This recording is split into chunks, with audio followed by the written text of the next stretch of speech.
నగరంలో ఫ్లెక్సీల కలకలాన్ని సృష్టిస్తున్నాయి. ఏదైతే గతంలో వైఎస్ జగన్మోహన్ రెడ్డిపై ఇదే తరహాలో ఫ్లెక్సీలు వేసినటువంటి గుర్తు తెలియని వ్యక్తులు తాజాగా కడప నిన్న కొత్త మేయర్గా ఎన్నికైనటువంటి వ్యక్తికి సంబంధించినటువంటి పక్కా సురేష్కు సంబంధించినటువంటి ఫ్లెక్సీని ఇక్కడ వేసినటువంటి పరిస్థితి. అయితే ఈ ప్రాంతంలో వేసినటువంటి ఫ్లెక్సీని తొలగించి కార్పొరేషన్ సిబ్బంది ఎవరైతే శానిటేషన్ సిబ్బంది కావచ్చు వాళ్ళంతా కూడా తొలగించి అక్కడ పెట్టినటువంటి పరిస్థితి. అక్కడ ఆ ఫ్లెక్సీలో ఏముంది ఏంటన్నటువంటి విషయం మీకు పూర్తిగా వివరించే ప్రయత్నం చేస్తా. ఎందుకంటే గతంలో కూడా ఇదే తరహాలో జగన్మోహన్ రెడ్డి పైన కూడా ఇక్కడ ఫ్లెక్సీలు వేసినటువంటి పరిస్థితి. జగన్మోహన్ రెడ్డికి చెప్పుకోవడం చేత కాట్లేదంటూ కూడా ఫ్లెక్సీలు వేసినటువంటి నేపథ్యం. ఈ నేపథ్యంలో ఒక్కసారిగా కూడా మరోమారు కడప కొత్త మేయర్గా ఎన్నికైనటువంటి పాకా సురేష్కు సంబంధించినటువంటి ఒక ఫ్లెక్సీ వెలిసింది. ఈ ఫ్లెక్సీలో ఏముందో మీకు పూర్తిగా వివరించే ప్రయత్నం చేస్తా. ఎందుకంటే ఫ్లెక్సీలో దాదాపు 10 ఏళ్లుగా తను పన్ను ఎగ్గొడుతున్నప్పటికి కూడా అలాంటి వ్యక్తిని కడప కార్పొరేషన్కు మేయర్గా ఎన్నుకోవడం అంటూ కూడా నవ్విపోదురుగాక అంటూ కూడా ఒక ఫ్లెక్సీ వెలిసింది. ఈ ఫ్లెక్సీలో ఉన్నటువంటి అంశం ఏంటంటే నన్నెవడరా అడిగేది, నేను పన్ను కట్టను కొత్త మేయర్, ఇదేం కర్మ మన కడపకు, కార్పొరేషన్ ఆదాయానికి గండి, ఈయనే మన కొత్త మేయర్ అండి. దాదాపు అంటే రోడ్లు వేయని పాత మేయర్, రోడ్లపై రోడ్డు వేస్తున్నటువంటి కొత్త మేయర్, సిగ్గు నవ్విపోదురుగాక నాకేంటి. గత 10 సంవత్సరాల నుండి కూడా సొంత ఇంటికి పన్ను కట్టకుండా కార్పొరేషన్ పన్ను ఎగ్గొట్టి దాదాపు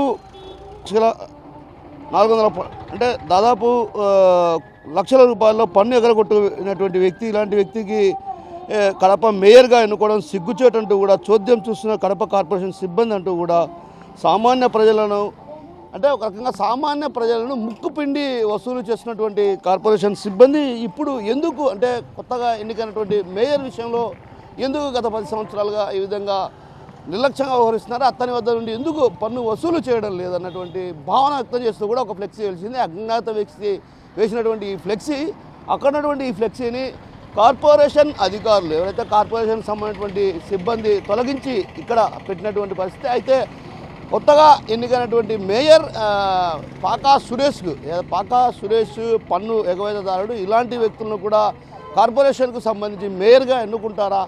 ప్రజలను ముక్కుపిండి వసూలు చేస్తున్నటువంటి కార్పొరేషన్ సిబ్బంది మన ఆయన వద్ద నుండి ఎందుకు వసూలు చేయడం లేదు అంటే ఒక రకంగా అంటే మేయర్గా ఉన్నటువంటి వ్యక్తిని వదిలేయటం ఇది భావ్యమా, ఇది మంచి పద్ధతి కాదు, ఇలాంటి సాంప్రదాయానికి తెరదించాలంటూ కూడా ఒక ఫ్లెక్సీ వెలిసిన పరిస్థితి. గతంలో కూడా ఇదే తరహాలో జగన్మోహన్ రెడ్డికి సంబంధించినటువంటి ఫ్లెక్సీ కూడా ఏదైతే జీడిపి సంబంధించి వృద్ధి రేటును పెంచాడు, అయితే ఎక్కడే కానీ జగన్మోహన్ రెడ్డి చెప్పుకోవడం చేత కాలేదంటూ కూడా ఒక రకంగా వ్యాఖ్యలు చేస్తూ కూడా ఇక్కడ ఫ్లెక్సీ వెలిసింది. అంటే తరచుగా ఇక్కడ ఎందుకంటే కొన్ని వేల మంది పాదచారులు ఎవరైతే ఇక్కడ వాకర్స్ వస్తుంటారో వాకర్స్ కూడా నిత్యం ఇక్కడికి వస్తుంటారు. కడప ఆర్ట్స్ కాలేజీ ప్రాంగణం అంటే ఒక రకంగా వాకర్స్ వందలాది మంది వేలాది మంది వాకర్స్ ఇక్కడికి వస్తారు కాబట్టి వారంతా చూస్తే బాగుంటుందన్నటువంటి ఉద్దేశంతో అంటే ప్రజలకు తెలియజేయాలన్నటువంటి ఉద్దేశం. ఏదైతే పన్నుగా ఎగరగొట్టే వాళ్ళ ఖాతాలో పలు విద్యా సంస్థలు కూడా ఉన్నాయి. అయితే ఆ విద్యా సంస్థలు ఉన్నప్పటికీ కూడా అంటే ఒక ప్రజాప్రతినిధి అంటే ప్రజలకు వారధిగా ఉన్నటువంటి ప్రజాప్రతినిధి పన్ను ఎగరగొడుతుంటే కార్పొరేషన్ అధికారులు చోద్యం చూస్తున్నారా? ఇలాంటి వ్యక్తిని మేము ఎన్నుకోవడం అంటే మేయర్గా ఎన్నుకోవడం అంటే సిగ్గుతో తలదించుకోవాల్సినటువంటి పరిస్థితి ఉందంటూ కూడా ఇక్కడ వెలిసినటువంటి వ్యక్తి. అయితే ఇలాంటి సంస్కృతి గత కొంతకాలంగానే కొనసాగుతూ ఉంది. అయితే ఈ పరంపరను ఇదే విధంగా కొనసాగుతున్నారు. ఎవరు ఫ్లెక్సీ వేశారు ఏంటన్నటువంటి విషయం పైన కూడా అటు కొంత ఆరాధిస్తున్నటువంటి పరిస్థితి కనిపిస్తుంది. కెమెరా పర్సన్ రాముతో కిషోర్, RTV, కడప నుంచి. చరిత్ర సృష్టించినోడు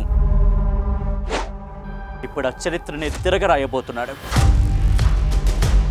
అబద్ధాల గోడల్ని బద్దలు కొట్టి నిజాలను రాగా మీ ముందుంచబోతున్నాడు. నిజమైన వార్తల కోసం వెంటనే డౌన్లోడ్ చేసుకోండి రా యాప్ని.